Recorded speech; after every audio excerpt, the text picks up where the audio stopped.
Hi guys! I am Ibanez. I am Iguugan. And I am Diano. I am Alipio. And I am Laura. And We are from BED2. Let's go!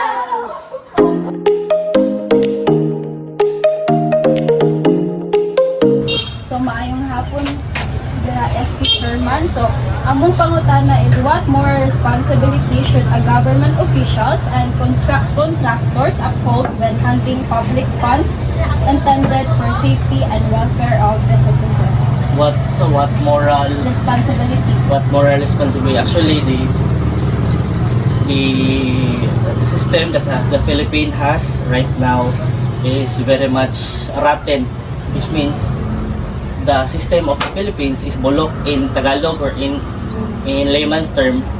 That's why we cannot uphold transparency and responsibility to the government officials as well as to the contractors to hold the responsibility on their actions, especially in the terms of transparency and corruption, because the system that the Philippines has is very much bulok and rotten na ba kaning example naay gitawag og ang government ang mga custodians sa government funds sa sila gitawag og PhilGips. Ang PhilGips gitawag gibuhat na siya para sa transparency sa tanang mga disbursement og mga implementation of projects para na transparency. So kaning PhilGips nadara tanang mga accounting o accounting sa tanang mga disbursement of funds nga ilahang pagabuhaton. Beside nga naa ng PhilGips, dili gyapon nato malikayan nga ang corruption is naa gyapon, because kay ang sistema nato karon is very much obsolete ba? Very much obsolete unya pati kaistanan. Ang ako ang suggestion kay naay bag-o karon nga law si Senator Bamakino nga motoy gitawag niya og i-digitalize ang government funds. Actually kana nga bill pa man na siya karon, kana nga bill kung makuha na siya, mahimo na siyang law. Actually it's a one way of it's a one way of prevention. Actually dili pagid mawala ang corruption, but it's a one way of preventing the corrupt officials nga mas ilhapon yung i-corrupt ang public funds. So moro nga siguro to. And thank you. Thank you.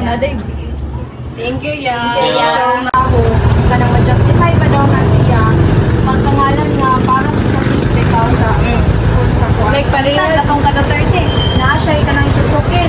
Pwede ra pa daw to yung ibuhat because kanang parang na-artist, di ba wala ang game.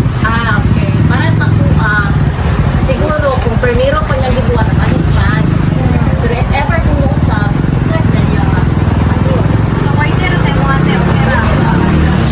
Pero iniingon nga ka ng primero pa niya gibuhat, isarap na niya kung second chance. Wala na kung chance primero. So, pero kung otro niya, so, igok na ka. Takyon. Isarap. Okay. Wala kang takabalo. For example, ka na nga adik. Bila ka buhok yung napatay. Bila ka buhok yung marit. Isa na siya matao. So, makarit siya. Makapatay pa siya. Makaamon pa siya bilang kabuo. Whereas, kung kapira siya sa isa. Okay. You have a point good test. How is your work?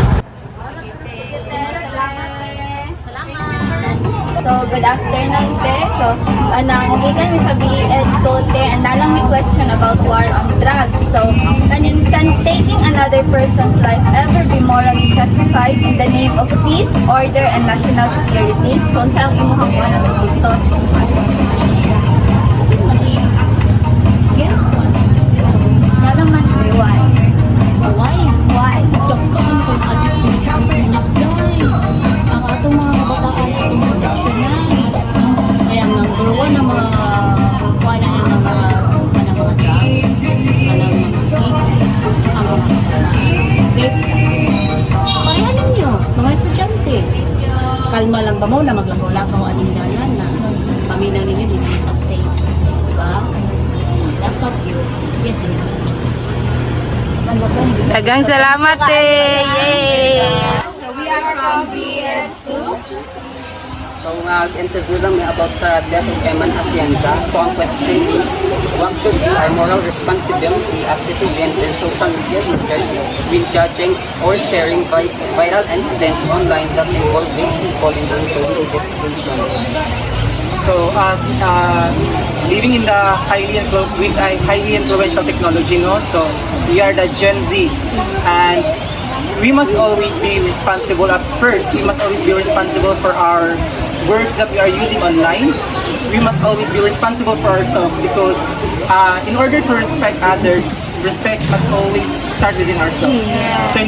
So in order to stop the stigma online or what is happening online, such as bullying. In the case of Emma Atienza Magod, she was being bashed online, and it was all started from one video only. So for trivia, it was all started by one challenge. Katulad na siyang Guess the Bell challenge, and because of that video, people online started hating Emma Atienza and even start calling Emma Atienza as Nico Baby because she's a daughter of Kuya King. So in that case, if di naman kita ganahan sa usa ka tawo, let's move forward. Let's not watch her video online. If we are not, if di ta ganahan sa yaha, mag-move lang ta. Just because we can force people to like us, and we can force ourselves to like that person that we are hatred to.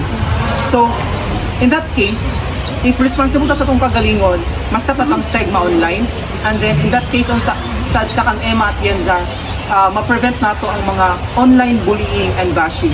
It is because if we place love above all, everything is peaceful man jud, no? If we choose to the posture of our heart, no? Respect begets respect. If no respeto man kita sa katawo, they will reciprocate that thing. And then something also nga lead nato sa online is that we must be cautious.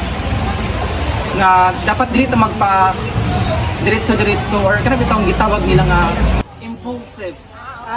Impulsive kay kasi yung mga actions through online. So I think Thank you. Thank you so much. Sige, good afternoon te. So we are from BEd 2. So naalang ni interview tino about sa death of Eman Atienza. So here is the question te. What should be our moral responsibility as a citizen and social media users when judging or sharing viral incident online that involve real people and ongoing investigation? So man imo In my own opinion, as a citizen, as a young people also, young adults, we need to practice na before ta mag-post sa social media, dapat aware ta nga. Dili ra isa ka tao ang maglantaw sa imong video or sa imong tanang post, kundi tanan jud globally jud makakuan or kanang dili siya matawag nga private kundi ano gid siya kanang daghan ang maka-view, daghan ang makabasa. Ang nahitabo mong gud kang Eman is dili siya nawala sa passing siya ba nga pwede siya ma-viral na di siya nabitong flood control. Diyon si Eman, yung gihimong joke ang about expensive na food nila na bayran sa restaurant. Mo mga tao na trigger sila about flood control o corruption. Yan wala, usaran niya na-realize na nag-react ng mga tao. And as a citizen po, dapat think before you click jud kay naatay mga parehas ni Emma na dako kay impact sa iya ang mga comments, mga negative comments na inanin ato din. Ang mga tao po na nag-comment, wala sila kapalungan si Emma na po siya giagian na sa iyahang mentally health na kapila na day siya nag-attempt og kanang suicide. So dapat kita nga tao dapat kanang ayuhon gyud po natong trato ang tao bisag kabalo ta nga dili ni siya maayo sa imuha pero taga i-give back gyud po nato nga mas maayo pa ta sa ila kay kita dapat mas understanding ta sa ating sugkata. Thank you so much. Thanks for watching. Bye-bye.